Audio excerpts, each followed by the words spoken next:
Hello buddies, welcome to part 3. ഇനി ഇവനെ നമുക്ക് സ്വന്തം കുട്ടപ്പനാക്കിയാലോ? ഒരു വാഴയിലൊരു പൊള്ളിക്കലാണ് ഞങ്ങളുടെ ഉദ്ദേശം. പപ്പ മീനൊക്കെ ക്ലീൻ ചെയ്ത് തന്നു.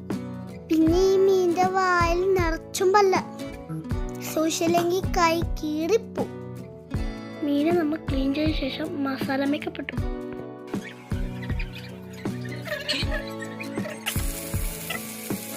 അമ്മയുടെ റെസിപ്പി ആയിരുന്നു ഇത്. നമ്മൾ പൊരിച്ച മീനേക്ക് തേങ്ങയുടെ പാലും കുഞ്ഞുള്ളി, സവാള, പച്ചമുളക്, ഇഞ്ചി, വെളുത്തുള്ളി, തക്കാളി, പിന്നെ കുറച്ച് കറിവേപ്പില ഇതിട്ട് അടച്ച് കുക്ക് ചെയ്തു. ഒരു 20 മിനിറ്റ്സ് കഴിഞ്ഞപ്പോൾ നമ്മുടെ സാധനം റെഡി ആയിട്ടുണ്ട് ബഡീസ്. ഇത് കണ്ടോ എന്ത് രസമാണെന്ന് നോക്കിക്കണ്ടേ. അത് ചൂട് കട്ടൻ ചായയും നല്ല ഹമ്മൂർ പൊള്ളിച്ചതും കുറച്ച് ബ്രെഡും. ഇതായിരുന്നു ഞങ്ങൾ അന്നത്തെ ഡിന്നർ. ബൈ ദ വേ പറയാതെ വയ്യത്തോ ബഡീസേ, സൂപ്പർ ടേസ്റ്റ് ആയിരുന്നു. നല്ല ചൂടോടെ ഞങ്ങൾ ഫുഡൊക്കെ കഴിച്ചു. അപ്പോൾ അത്രയോട് ടാറ്റ, ബൈ ബൈ.